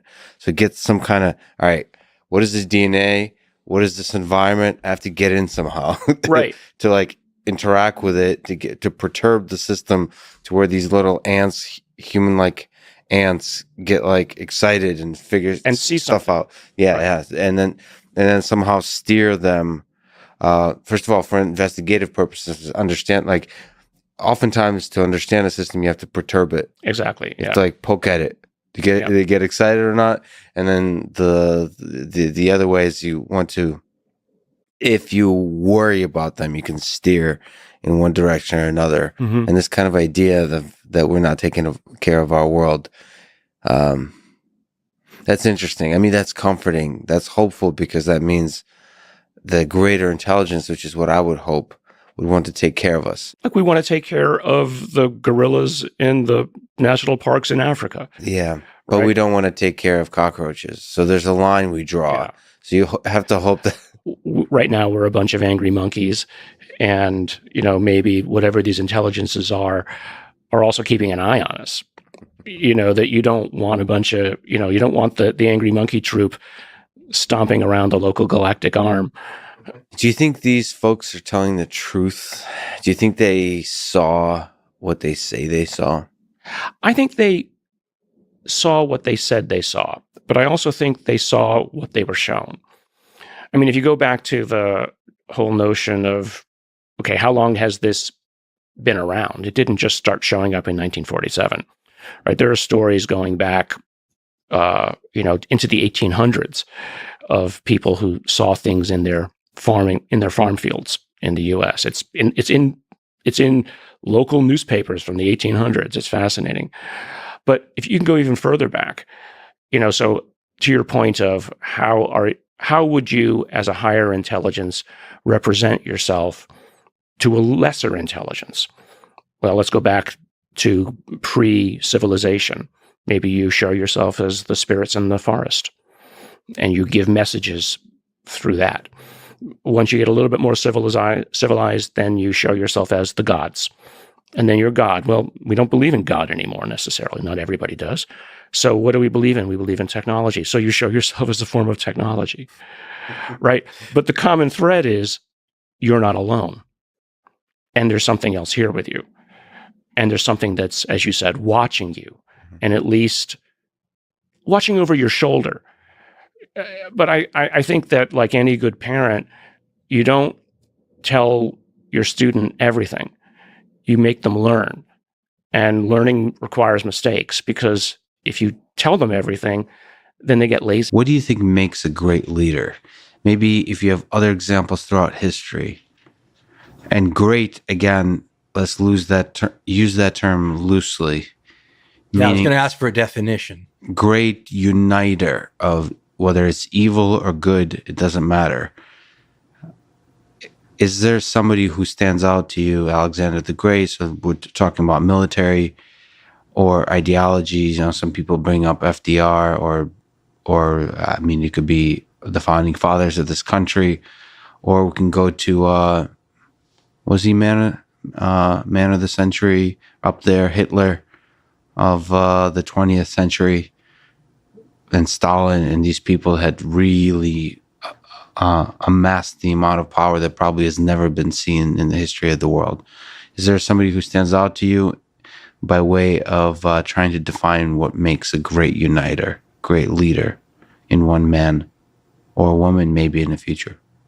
It's an interesting question, and one I've thought a lot about, because let's take Alexander the Great as an example, because Alexander fascinated the world of his time, fascinated ever since. People have been fascinated with the guy. But Alexander was a hereditary monarch, right? Yeah. He was handed the kingdom. Which is fascinating. Right, but he did not need to rise from nothing to get that job. In fact, he reminds me of a lot of other leaders, Frederick the Great, for example, in Prussia. These are people who inherited the greatest army of their day. Alexander, unless he was an imbecile, was going to be great no matter what, because, I mean, if you inherit the Wehrmacht, you're going to be able to do something with it, right? Alexander's father may have been greater. Philip II was the guy who literally did create a strong kingdom from a disjointed group of people that were continually beset by their neighbors. He's the one that reformed that army, took things that he had learned from other Greek leaders, like the Theban leader Epaminondas, and then laboriously over his lifetime stabilized the frontiers, built this system. He lost an eye doing it. His leg was made lame. I mean, this was a man who looked like he built the empire and led from the front ranks. I mean, and then who may have been killed by his son. We don't know who assassinated Philip, but then handed the greatest army the world had ever seen to his son, who then did great things with it. You see this pattern many times. So in my mind, I'm not sure Alexander really can be that great when you compare him to people who arose from nothing. So the difference between what we would call in the United States the self-made man or the one who inherits a fortune.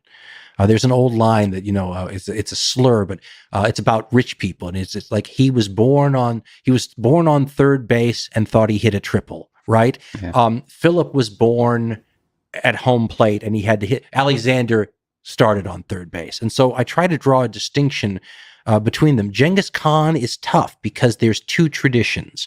The tradition that we grew up with here in the United States and that I grew up learning was that he was a self-made man. Mm-hmm. But there is a tradition, and it may be one of those things that's put after the fact, because a long time ago, whether or not you had blue blood in your veins was an important distinction. Mm-hmm. And so the distinction that you'll often hear from Mongolian history is that this was a nobleman who had been deprived of his inheritance, so he was a blue blood anyway. I don't know which is true. There's certainly, when you look at a Genghis Khan, though, you have to go, that is a wicked amount of things to have achieved. He's very impressive as a figure. Attila's very impressive as a figure. Hitler's an interesting figure. He's one of those people, because, the more you study about Hitler, the more you wonder where the defining moment was. Because if you look at his life, Hitler was a relatively common soldier in the First World War. He was brave. He got some decorations. In fact, the highest decoration he got in the First World War was given to him by a Jewish officer. Mm-hmm. And it was, he often didn't talk about that decoration, even though it was the more prestigious one, because it would open up a whole can of worms you didn't want to get into. But Hitler's, if you said, who was Hitler today? One of the top things you're going to say is he was an anti-Semite.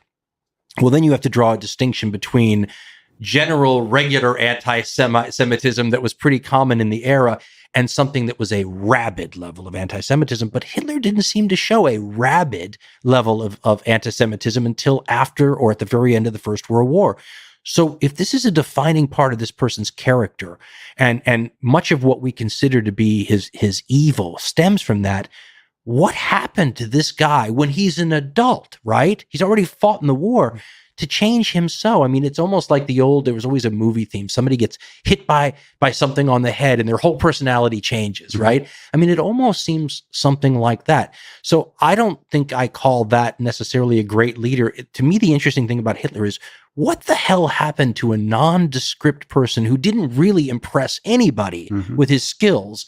And then in the 1920s is all of a sudden, as you said, sort of the man of the hour, right? Yeah. So that to me is kind of fascinating. I have this feeling that Genghis Khan, and we don't really know, was an impressive human being from the get-go. And then he was raised in this environment with pressure on all sides. So you start with this diamond and then you polish it and you harden it his whole life. Hitler seems to be a very unimpressive gemstone most of his life. And then all of a sudden, so I mean, I don't think I can label great leaders. And I'm always fascinated by that idea that, and I'm trying to remember who the quote was by, that great men, Lord Acton. So great men are often not good men. And that in order to be great, you would have to jettison many of the moral qualities that we normally would consider a Jesus or a Gandhi, or the Martin. I mean, these qualities that one looks at as the good, upstanding moral qualities that we should all aspire to as examples, right? The Buddha, whatever it might be. Those people wouldn't make good leaders, because what you need to be a good leader often requires the kind of choices that a true philosophical Diogenes moral man wouldn't make. Yeah. So I don't have an answer to your question. How about that? That's a very long way of saying I don't know. Just to linger a little bit, it does feel like, from my study of Hitler, that the time molded the man, versus Genghis Khan, where it feels like the man molded his time. Yes, and I feel that way about a lot of those nomadic Confederacy builders, that they really seem to be these figures that stand out as extraordinary for in one way or another. Remembering, by the way, that almost all the history of them were written by the enemies that they so mistreated that they were probably never going to get any good press. They didn't write themselves. That's a caveat we should always add to basically all nomadic or Native American peoples or tribal peoples anywhere generally do not get the advantage of being able to write the history of their heroes.